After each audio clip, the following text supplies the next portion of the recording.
In his 1885 book called Paradise Found, The Cradle of the Human Race at the North Pole, William Fairfield Warren placed Hyperborea, as well as Atlantis, Eden, Mount Meru, Yggdrasil, and Avalon in the Arctic region. He was convinced that the Garden of Eden itself was at the North Pole. Warren proposed that all these fabled lands that are now mostly remembered as mere myth are folk memories of a far northern domain, inhabited long ago and from which civilization first emerged and then diffused south. Following in the footsteps of Homer, Virgil, and Hesiod, Warren placed the primordial Titan Atlas of Greek mythology, or his world pillar, at the ends of the earth, meaning the far northern Arctic regions. He equated Atlas, who supported the heavens on his shoulders, or the earth on a pillar, with the Atlas described by Plato as the first ruler of Atlantis. So what does that have to do with bowling? Not much, but check this out.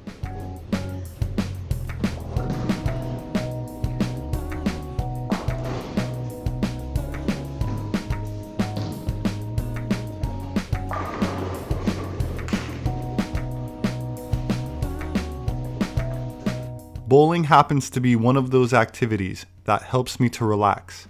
And as an anthropologist formally educated in the California State University system, one learns to take advantage of any opportunity to unwind that's available. Needless to say, I completely reject the out of Africa hypothesis, which is force-fed to students by any university that accepts federal funding.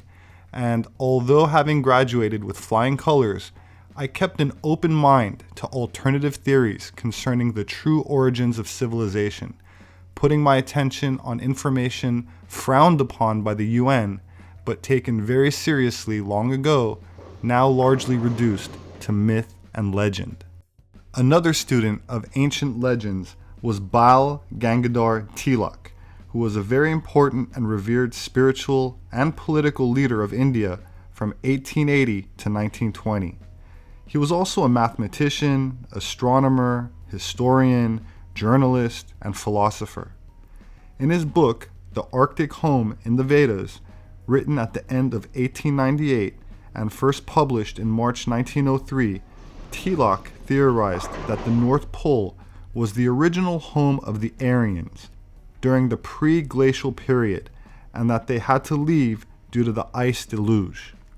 In support of his theory, Tilak points to certain Vedic hymns, Avestic passages, Vedic chronology, and Vedic calendars, which all describe ancient Aryan migrations from the Arctic to northern Europe and Asia in search of lands for new settlements. Warren Fairfield dedicated his book to Professor Max Mueller of Oxford University, and Tilak shared his ideas with Professor Mueller just before he passed away. All of these men shared the view that further study of Vedic hymns and Avestic passages revealed a long journey of primitive Aryan antiquity in the north. In the words of Bal Gangadhar Tilak, quote, "It followed therefore that if the Vedic evidence pointed to an Arctic home, the forefathers of the Aryan race must have lived therein not after but before the last glacial epoch." End quote. According to Tilak, after the destruction of the original Arctic home by the last ice age, the Aryan survivors roamed the northern parts of Europe and Asia in search of lands suitable for new settlement. The geography of land and water on the Earth during the interglacial period was quite different from what it is today. The coming of the glacial age destroyed the genial climate and rendered the regions unsuited for habitation by tropical plants and fauna. One needs only to examine the flash-frozen carcasses of mammoth found in the Arctic with still undigested semi-tropical vegetation in their stomachs, that is, plants which can no longer be found in the Arctic, to understand that the climate changed very abruptly and catastrophically as far as the habitation was concerned.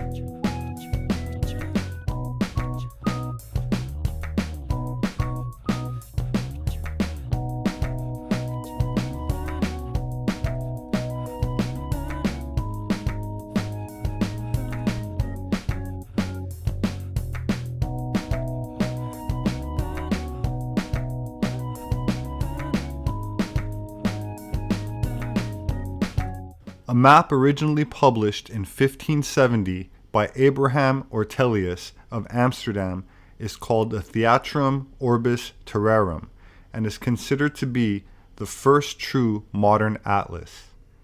The North Polar Inset Map presents a central continent of Hyperborea or Hyperborea at the Arctic region. Many of the maps in this atlas were based upon sources that no longer exist or are extremely rare. Gerardus Mercator's maps were among the earliest to display the Arctic as a composition drawn from classical and Nordic sources.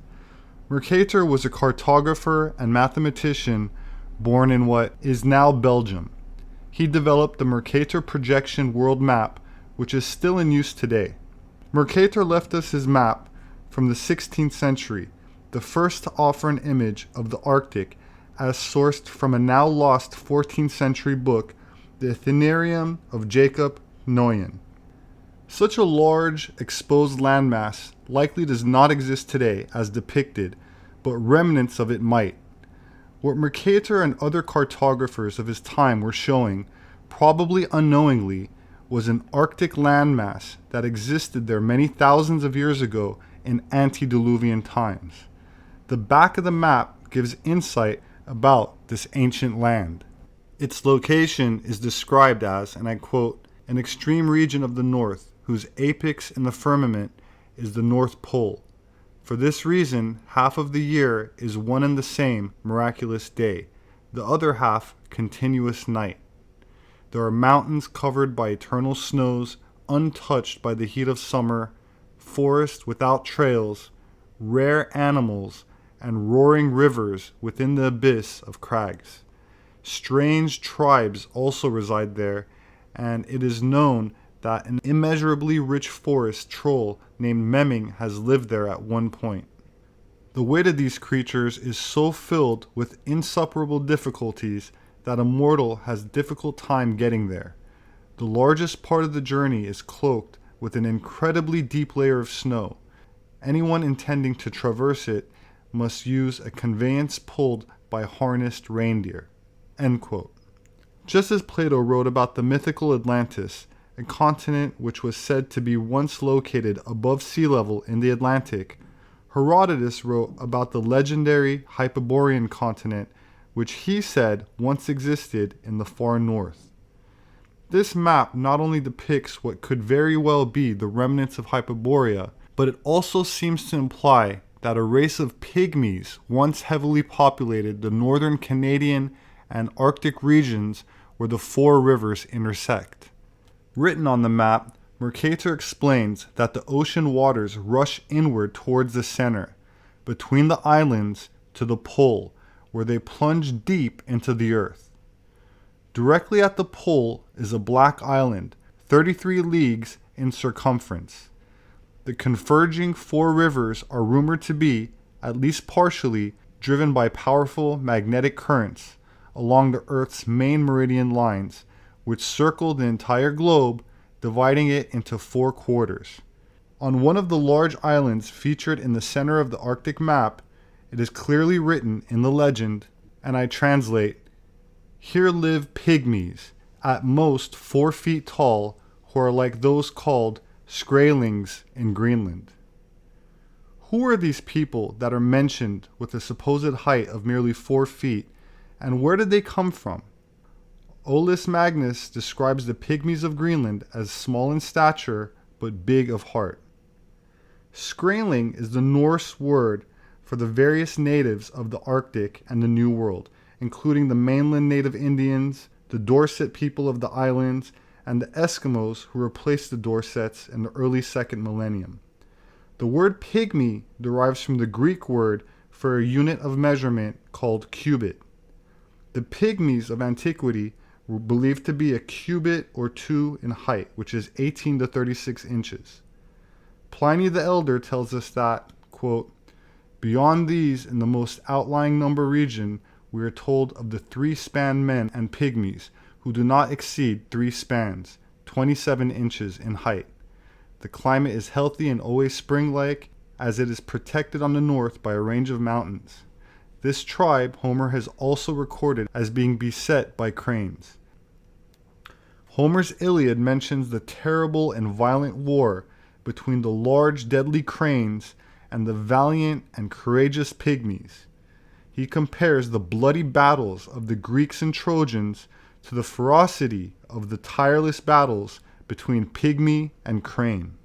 Pliny the Elder noted that the pygmies were believed to have been displaced from their ancestral home by the crane's unrelenting onslaught. He locates a remaining population of pygmies somewhere mainly between Egypt and Ethiopia, though also having found a refuge as far afield as the southeast of the North American continent. Arab scholars agree with the 14th century Italian missionary and explorer Friar Orderic about the tales told in China concerning remnant populations of pygmy struggling to survive against the continued predations of angry cranes in the Himalayas. Chinese annals record similar accounts. According to the most ancient records from the Chinese, Scandinavians, Greeks, Romans, Arabs, and Cherokee, we have an undeniable collective memory of an ancient, millennium-long, and worldwide pygmy versus crane war, resulting in victory for the crane and the near total extinction of the pygmy. The pygmies were eventually fractured, reduced to refugee status, and forced into exile. Small clusters of them settled in Egypt, Ethiopia, Arctic Canada, and the Himalayas in an attempt to flee from the unstoppable cranes, who seemed determined to pursue them to the ends of the earth. In a 2010 article for Live Science called "Giant Storks May Have Fed on Real Hobbits," Charles Choi describes fossils of giant storks found in Southeast Asia which could provide empirical evidence supporting the ancient myth of the pygmy battles. Perhaps the role of the stork in the way early populations were introduced to each other has been largely forgotten or filed away as myth. Which brings us to this very rare and special map printed in 1740 by Matthias Suter, one of the most important and prolific German map publishers of the 18th century. It is of Schlaraffenland, which is a land of milk and honey, a map of a German concept of utopia. The original map from which this engraving was made was supposedly dropped off at Mr. Suter's map shop, left right outside of his door, mysteriously just left there with no further information about it. For those interested, I go into more detail about this in my book called Gods with Amnesia. That said, this map is not of any known landmass on the surface of the earth, and has peculiar writing on it, such as saying the light is the same both day and night. I would like to now draw your attention to the bottom right-hand portion of the map, which I found extraordinarily interesting.